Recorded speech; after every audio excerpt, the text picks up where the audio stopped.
Hey, let's take this wedding sign leftover and turn it into something much more universal so it gets put back in someone's home. First, we got to take off the Mr. and Mrs., and then we're going to add the birds that I've had in my stockroom for probably 6 months, waiting for the perfect background. A putty knife and a hammer works really well for this, but you got to get all the little brad nails out because you don't need to get scratched. We don't want blood on our project.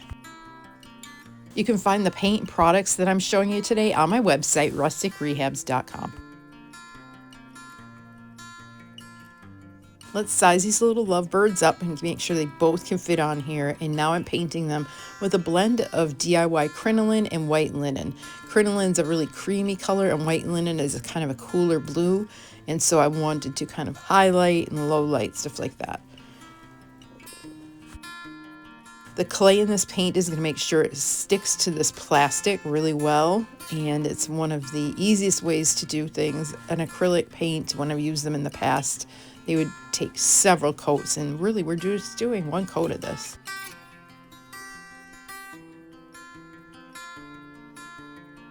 There's so much detail in these beautiful birds, so after the clay paint was good and dry, I took a rough sand block and hit all the little edges.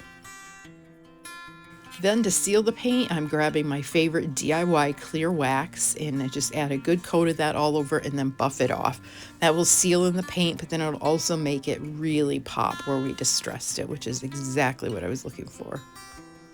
I know the colors of the birds distressed is not exactly the same as the other distressing, but that's okay. I love it anyway. Then we use a little hot glue and regular glue, and here she is.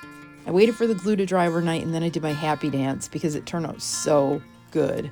This one's still available at this moment, and if you're looking for other things, you can follow me, and I will see you again next time. Take good care. Jen, I'm passionate about reusing and saving old things.